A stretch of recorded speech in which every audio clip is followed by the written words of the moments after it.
This is what Jack looks like when we sit out here working our ass off. He has the expression as though he's been working hard. Like he's out of breath. Like he's thirsty. It's hot.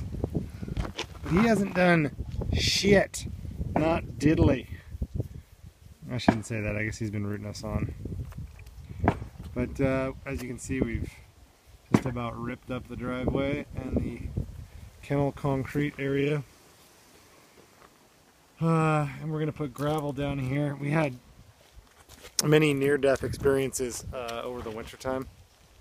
On this concrete, it's all really uneven and broken, and pools in ice. And so if people are visiting, we can't have them kill themselves. So ripping up the driveway and putting in gravel. And look at this boy, huh? Does he look fantastic? Look at all of his fur. He's got fur growing back here, which I know you guys can't really see. But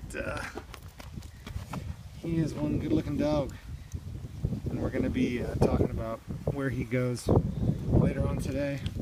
I think if you'll give us the benefit of the doubt and allow us to do what's best for him, which will mean being able to check on him daily, it's really the right move. So he's a good boy. All right, everybody, over and out.